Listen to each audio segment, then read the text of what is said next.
پھر پہلے آسمان سے 500 سال سفر کریں گے تو دوسرا آسمان آئے گا، دوسرے آسمان سے 500 سال سفر کریں گے تیسرا آئے گا، تیسرے سے 500 سال، چوتھے سے 500 سال، اور اسی طرح چھٹے سے اور 500 سال سفر کریں گے، جب جا کر 7واں آسمان آئے گا۔ اس کے بعد میں سدرۃ المنتہا ہے، عرش ہے، اس سے اور آگے اللہ تعالیٰ نے جہاں تک چاہا وہاں تک اپنے حبیب کو بلایا، آ جاؤ اور قریب آؤ اور قریب آؤ۔ تو فرسٹ پوائنٹ سے لے کر لاسٹ پوائنٹ تک اگر کسی نے سفر کیا ہے تو وہ میرے اور آپ کے آقا امام الانبیاء محمود کبریا احمد مجتبی محمد مصطفیٰ صلی اللہ علیہ وسلم ہے۔ 4 مرتبہ حضور صلی اللہ علیہ وسلم کا سینے مبارک کا آپریشن ہوا، سرجری، نو سیزر، نو نائف، نو کٹ، کچھ بھی نہیں۔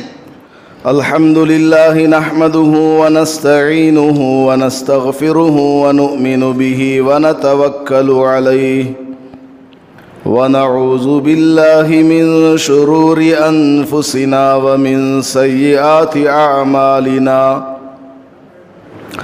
من يهده الله فلا مضل له ومن يضلله فلا هادي له ونشهد أن لا إله إلا الله وحده لا شريك له ونشهد أن سيدنا ومولانا محمدا عبده ورسوله صلى الله عليه وعلى آله وأصحابه وبارك وسلم أما بعد فأعوذ بالله من الشيطان الرجيم بسم الله الرحمن الرحيم سبحان الذي أسرى بعبده ليلا من المسجد الحرام إلى المسجد الأقصى الذي باركنا حوله لنريه من آياتنا إنه هو السميع البصير بارك الله لنا ولكم في القرآن المجيد والفرقان الحميد رب اشرح لي صدري ويسر لي أمري واحلل عقدة من لساني يفقه قولي۔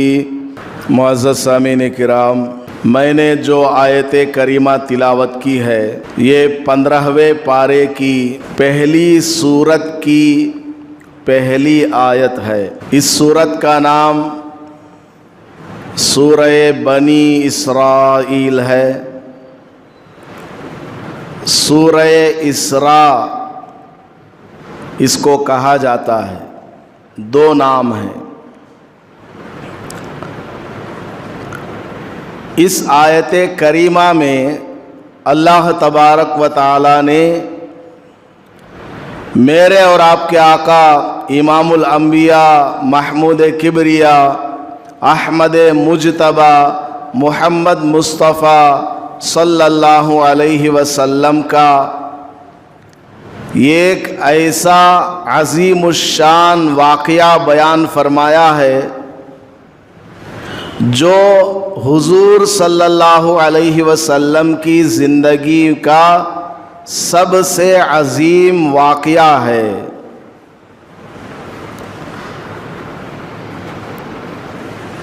ایک لمبے سفر کا اللہ پاک نے اس میں تذکرہ فرمایا ہے۔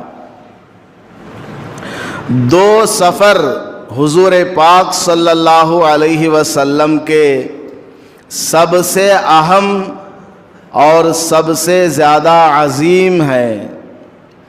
ایک معراج کا سفر اور دوسرا ہجرت کا سفر۔ معراج کے سفر میں بھی ایک ساتھی تھے حضور کے، حضرت جبرائیل علیہ السلام، اور ہجرت میں بھی حضور کے ایک ساتھی موجود تھے، حضرت ابو بکر رضی اللہ تعالی عنہ۔ واقعہ معراج یہ کیوں پیش آیا، سب سے پہلے اس کو سمجھ لینا ہے۔ اس آیت کریمہ کا جو آخری جملہ ہے، اس جملے سے مفسرین کرام نے یہ تفصیل سمجھی ہے کہ اللہ پاک نے حضور اکرم صلی اللہ علیہ وسلم کا اتنا لمبا سفر کیوں کروایا، مسجد حرام سے لے کر عرش تک اور اس سے آگے لامکان تک حضور پاک صلی اللہ علیہ وسلم کو رات کے کچھ حصے میں سفر کرایا گیا۔ مختلف اقوال ہیں، مفسرین اور محدثین فرماتے ہیں کہ حضور اکرم صلی اللہ علیہ وسلم کے چچا حضرت ابو طالب جو آخری وقت تک بھی کلمہ نہیں پڑھے، لیکن حضرت ابو طالب کی زندگی میں، ان کی موجودگی میں، ان کے رہتے ہوئے ان کے سامنے کوئی بھی حضور پاک صلی اللہ علیہ وسلم کی طرف انگلی نہیں دکھا سکتا تھا۔ ایک باڈی گارڈ کی طرح حضرت ابو طالب حضور پاک صلی اللہ علیہ وسلم کی حفاظت فرمایا کرتے تھے۔ حضرت علی رضی اللہ تعالی عنہ کے والد ہیں حضرت ابو طالب، خطبے میں بھی ان کا نام آتا ہے اور حدیث کی کتابوں میں بھی ان کا نام آتا ہے۔ پوری زندگی حضور پاک صلی اللہ علیہ وسلم کا ساتھ دیا۔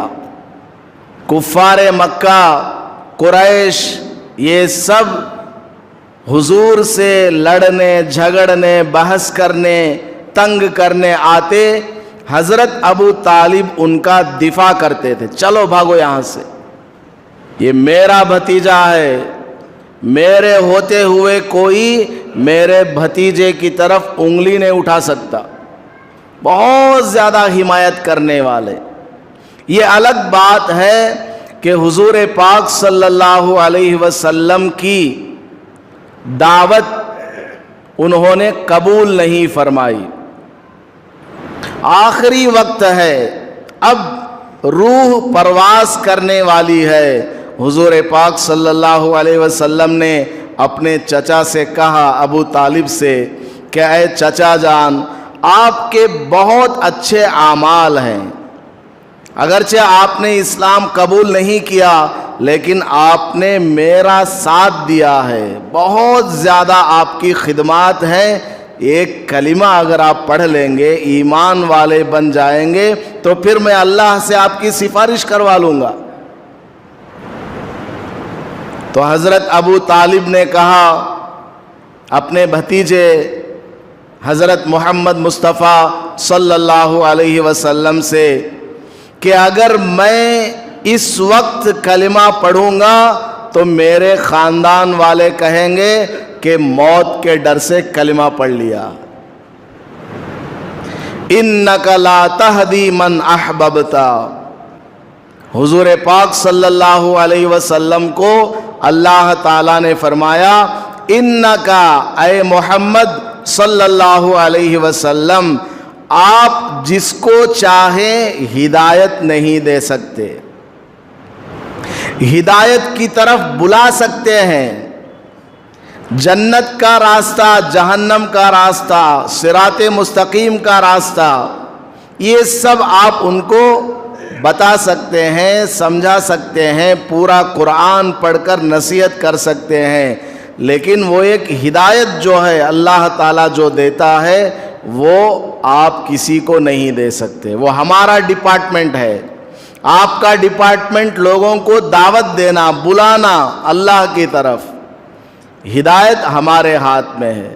حضرت ابو طالب کو حضور پاک صلی اللہ علیہ وسلم نے بہت کوشش کی کہ وہ کلمہ پڑھیں, لیکن بغیر کلمے کے ہی ان کا انتقال ہو گیا. یہ ظاہری ہے, ظاہری اعتبار سے حضرت کا انتقال بغیر کلمے کے ہوا, لیکن ان کے دل میں پورا یقین ہے, معلوم ہے کہ حضرت محمد مصطفیٰ صلی اللہ علیہ وسلم آخری پیغمبر ہیں, دل سے مانتے ہیں. اور ایمان نام ہے دل کے یقین کا. لیکن مسلمان ہونے کے لیے, کسی پر مسلمان ہونے کا حکم لگانے کے لیے اقرار باللسان العمل بالارکان یہ بھی ضروری ہے. اس لیے عموماً حضرت ابو طالب کو کوئی رضی اللہ تعالی عنہ تو کیا مسلمان بھی نہیں کہتے, لیکن اکثر علماء کرام یہی فرماتے ہیں کہ حضرت ابو طالب کہا کرو. ابو طالب مت بولا کرو, بلکہ کیا کہا کرو, حضرت کہا کرو, اگرچہ وہ مسلمان ظاہری اعتبار سے نہیں ہوئے تھے. واللہ عالم, اللہ نے ان کے ایمان کو قبول کر لیا ہوگا یا نہیں کچھ پتہ نہیں ہے, اس لیے کم از کم حضرت بولا کرو, حضرت ابو طالب. بہرحال حضور صلی اللہ علیہ وسلم کے وہ چچا تھے, حضرت علی رضی اللہ عنہ کے والد محترم. اتنے بڑے عظیم الشان چچا, ان کا انتقال ہو گیا. اب کفار مشرکین حضور صلی اللہ علیہ وسلم کے پیچھے پڑ گئے, تنگ کرنے لگ گئے, یہاں تک کہ آپ کو مکہ مکرمہ چھوڑ کر طائف جانا پڑا. مکہ مکرمہ سے تقریباً 125 کلومیٹر کے آس پاس طائف شہر ہے, وہاں آپ چلے گئے. وہاں جا کر آپ نے اپنا دکھ درد سنایا, وہاں کے لوگوں کو اسلام کی, ایمان کی دعوت دی. لیکن وہاں کے بڑے بڑے جو سردار تھے حضور پاک صلی اللہ علیہ وسلم کی دعوت کو قبول نہیں فرمایا, اسلام کو تسلیم نہیں کیا, بلکہ اوباش غنڈے قسم کے لڑکوں کو ان کے پیچھے لگا دیا اور کہا کہ اس سے ان کو مارو جتنا ہو سکے. حضور پاک صلی اللہ علیہ وسلم کو طائف شہر میں اتنا مارا گیا, اتنا مارا گیا کہ آپ کا جسم لہو لہا ہو گیا. بہت زیادہ آپ کو تکلیف پہنچی. اس تکلیف کو دیکھ کر آسمان سے فرشتے آ گئے اور کہا یا رسول اللہ, اگر آپ حکم فرمائیں گے تو طائف کے دونوں جانب 2 پہاڑ ہیں, ہم ان کو ملا دیں گے تاکہ پورے طائف کے شہر کو تہس نہس کر دیا جائے. آپ کو اس قدر ستایا گیا ہے. لیکن حضور صلی اللہ علیہ وسلم نے فرمایا نہیں نہیں, میں بدلہ لینا نہیں چاہتا ہوں. اگر یہ لوگ ایمان نہیں لا رہے ہیں, ممکن ہے کہ اللہ تعالیٰ ان کی نسلوں کو مسلمان بنائے گا. معاف کر دیا حضور نے. کیا کیا؟ معاف کر دیا حضور صلی اللہ علیہ وسلم نے. کن کو؟ طائف والوں کو. ایک پوائنٹ کی بات بتاتا ہوں, یاد رکھیے گا.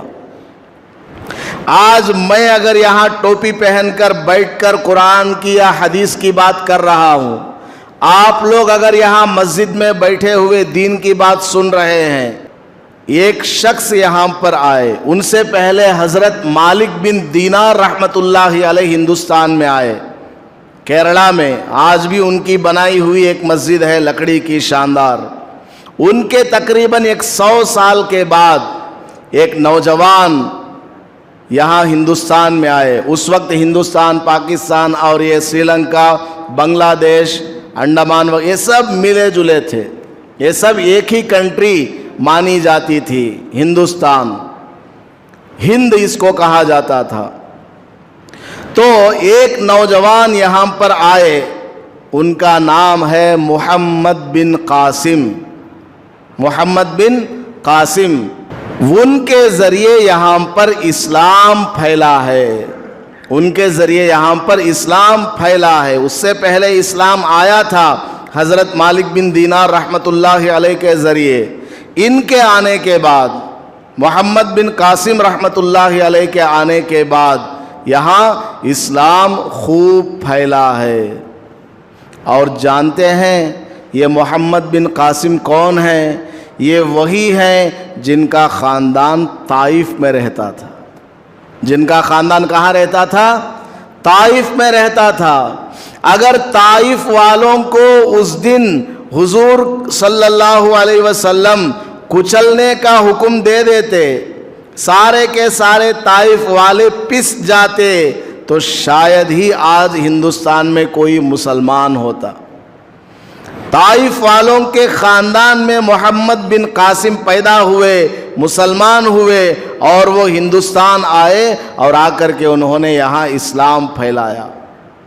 تو ہماری ہسٹری ہندوستان میں کتنے سال پرانی ہے؟ 1200-1300 سال پرانی ہے۔ اور اس سے کتنے سال پرانی ہے؟ ہزاروں سال پرانی ہے۔ حضرت آدم علیہ السلام کہاں آئے تھے؟ امریکہ میں آئے تھے؟ انگلینڈ میں آئے تھے؟ یا رشیا چائنا میں آئے تھے کیا؟ نہیں، ہندوستان میں آئے تھے۔ ہم سب کے ابا حضرت آدم علیہ السلام سب سے پہلے کہاں تشریف لائے؟ ہندوستان میں تشریف لائے تھے۔ بہرحال تو طائف والوں نے حضور صلی اللہ علیہ وسلم کو ستایا۔ پہلے چچا کا انتقال ہوا، بعد میں حضور کو ستایا گیا طائف میں، اور اسی سال حضور صلی اللہ علیہ وسلم کی چہیتی بیوی، ہم سب کی ماں حضرت خدیجہ رضی اللہ تعالی عنہا کا انتقال ہو گیا تھا، جو کہ حضور صلی اللہ علیہ وسلم کو بہت زیادہ سپورٹ کیا کرتی تھی۔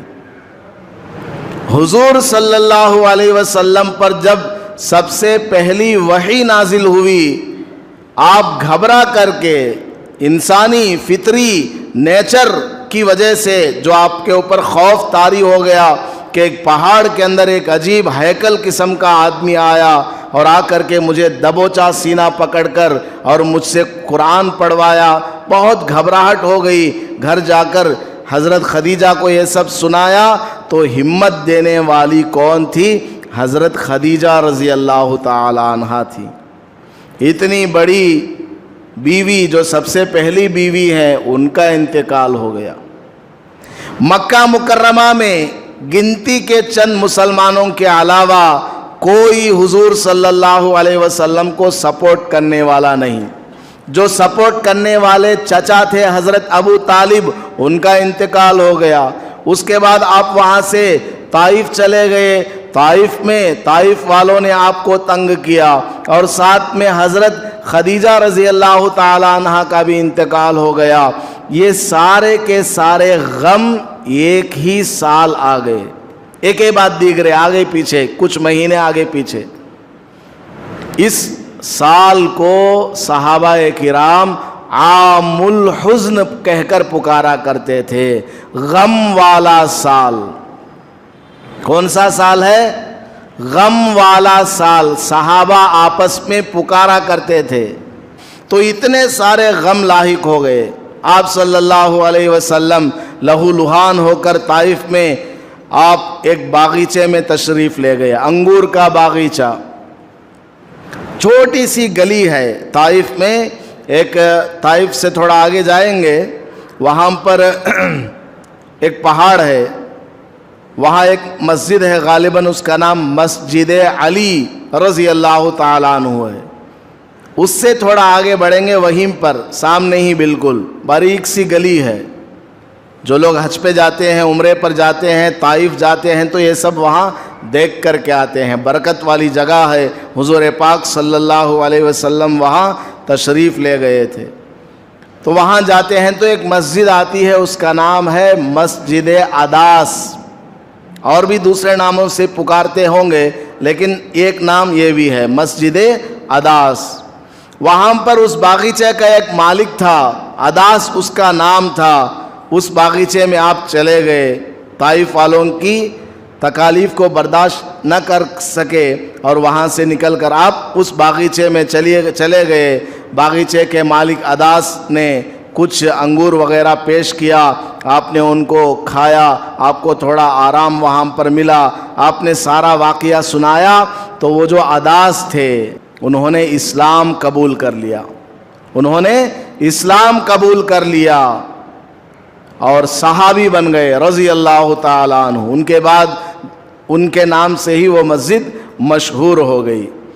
تو بہرحال یہ سارے غم ایک ہی سال آپ صلی اللہ علیہ وسلم پر آ گئے اور آپ نے وہاں انگور کے باغیچے میں بیٹھ کر اللہ سے دعا مانگی کہ اے اللہ میرا کوئی یار و مددگار نہیں رہا، جہاں جاتا ہوں سب میرے خلاف ہے، میری بات کوئی ماننے والا نہیں مل رہا۔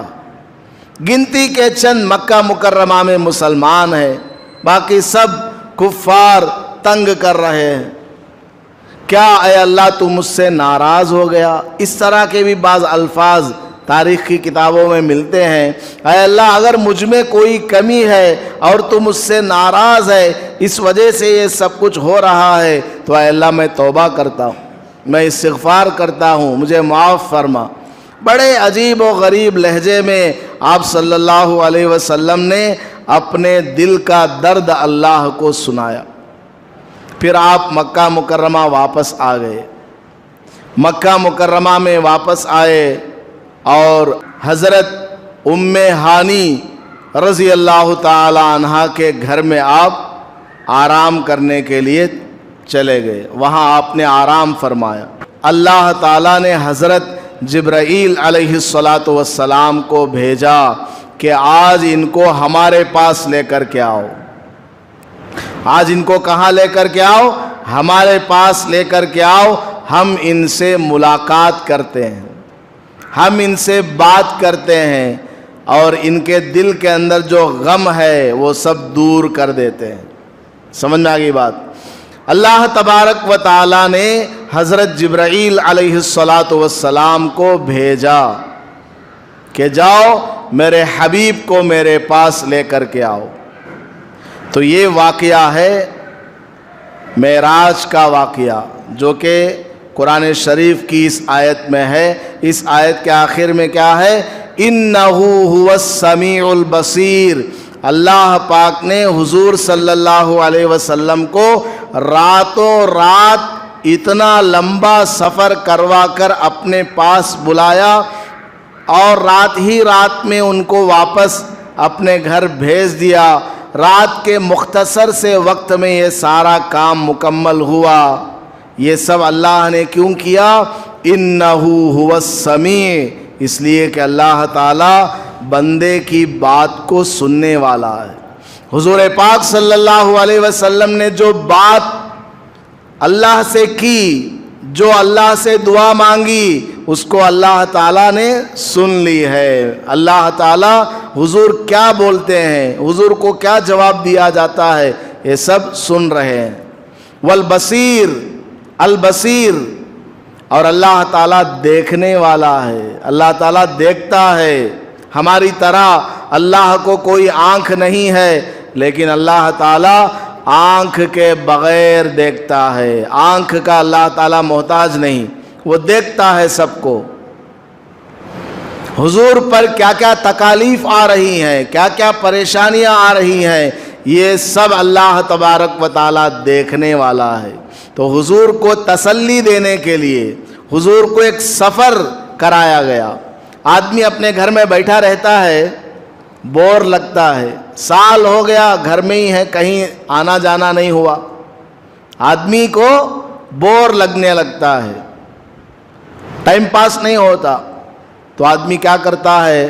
چلو کہیں تھوڑا گھوم کر کے آتے ہیں، چلو آج ہارسلی ہلز چلے جاتے ہیں یا اوٹی جا کر کے آتے ہیں۔ جاتے ہیں نہیں جاتے ہیں؟ جاتے ہیں نا، تھوڑا مائنڈ فریش کرنے کے لیے۔ یا آدمی صبح سے لے کر شام تک کام میں مصروف تھا, بہت زیادہ تھک گیا, ذہن کو تھوڑا فریش کرنے کے لیے کیا کرتا ہے, چلو پارک میں تھوڑا گھوم کر کے آتے ہیں کہ نہیں آتے؟ تو حضور پاک صلی اللہ علیہ وسلم کا مائنڈ, ان کا دماغ تھوڑا فریش کرنے کے لیے, اور حضور کے دل میں جو غم ایک بعد دیگرے لاحق ہوئے ہیں, ان غموں کا کفایہ کرنے کے لیے اور ان غموں کو دور کرنے کے لیے, خوش کرنے کے لیے اللہ تعالیٰ نے یہ معراج کا سفر کرایا. ایک بات تو یہ ہو گئی, معراج کا سفر اللہ نے کیوں کرایا اس کی وجہ میں نے آپ کو بتا دی ہے. اب معراج کا یہ جو سفر ہے حضور پاک صلی اللہ علیہ وسلم کا, یہ کیسے ہوا ہے؟ جسمانی ہوا یا روحانی ہوا ہے؟ فزیکل جرنی اور اسپریچول جرنی. آپ کو سمجھ میں آنے کے لیے, سمجھ میں آ گئی بات؟ یہ جو جرنی تھی حضور کی, یہ کیسی جرنی تھی؟ جسم اور روح دونوں کے ساتھ تھی یا صرف روح کی یہ جرنی ہے؟ اس کا جواب اسی آیت میں ہے. اللہ پاک نے کیا فرمایا؟ سبحان الذی اسری بعبدہ لیلا, پاک ہے وہ ذات جو لے گئی اپنے بندے کو. بندہ کس کو بولا جاتا ہے؟ بندہ کس کو بولا جاتا ہے؟ جسم پلس روح ایکول ٹو بندہ. صرف روح کو بندہ نہیں بولا جاتا, صرف جسم ہے اس کے اندر روح نہیں ہے, بندہ نہیں بولا جاتا. حضرت بندہ آکو ہے ذرا نماز جنازہ پڑھاؤ, کون تو بولتے ہیں؟ حضرت ایک آدمی آکو ہے جنازے کی نماز پڑھاتے آؤ, کیا رے آدمی کو زندہ ہے اسٹمپر نماز جنازہ پڑھاؤ, بولتے ہی نا, بولتے نہیں بولتے تمہیں؟ روح اگر نہیں ہے جسم کے اندر تو اس کو آدمی یا بندہ نہیں کہا جاتا. کیا بولا جاتا؟ لاش, میت, ڈیڈ باڈی. سمجھ میں آ گئی بات؟ یہ بولا جاتا ہے.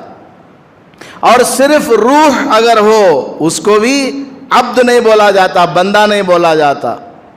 تو اسی آیت کے اندر اللہ تعالیٰ نے صاف الفاظ میں فرما دیا سبحان الذی اسری بعبدہ, پاک ہے وہ ذات جو لے گئی اپنے بندے کو.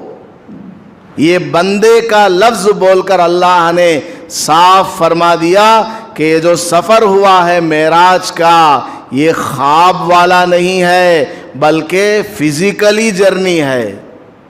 لیلن, ایک رات کے کچھ حصے میں, پوری رات کا وقت بھی نہیں لگا, رات کے کچھ حصے میں حضور پاک صلی اللہ علیہ وسلم نے اتنا لمبا سفر کیا ہے. دوسری بات, اللہ نے اس آیت کا آغاز فرمایا تو ایسا لفظ استعمال فرمایا جو لفظ تعجب کے موقع پر آدمی بولتا ہے. آدمی کسی تعجب کی چیز کو دیکھتا ہے تو کیا بولتا ہے؟ سبحان اللہ, کتنا بڑا پہاڑ ہے. بولتے ہیں کہ نہیں بولتے ہیں؟ الحمدللہ کتنا بڑا پہاڑ ہے, ایسا بولتے ہیں کیا؟ جب آدمی کو تعجب ہو الحمدللہ بولتا ہے کیا؟ نہیں, سبحان اللہ بولتا ہے. سمجھ آ گئی بات؟ تو سبحان یہ عربک گرامر کے حساب سے ایسا ورڈ ہے جو تعجب کے موقع پر بولا جاتا ہے. تو یہ جو سفر ہے جسم اور روح دونوں اعتبار سے ہے, اسی لیے یہ واقعہ کیا ہے؟ عجیب واقعہ. جب یہ واقعہ عجیب ہے تو اللہ تعالیٰ نے تعجب کے وقت, عجیب چیز کو دیکھنے کے وقت عربک گرامر کے حساب سے جو ورڈ بولا جاتا تھا سبحان اللہ, اسی کو لے آیا. تو یہ سفر کیسا تھا؟ جسمانی تھا, خواب والا نہیں تھا, روحانی سفر نہیں تھا, جسمانی. آپ یہاں بیٹھے ہیں, آپ کا بیٹا لندن میں ہے, امریکہ میں ہے, بوسٹن میں ہے, کیلیفورنیا میں ہے, ویڈیو کال کرتے ہیں. 20,000 کلومیٹر سے آپ کا لڑکا, اس کی شکل, اس کا ڈریس, اس کی وائس, اس کے پیچھے کیا کیا ہے بیک گراؤنڈ میں, وہ سب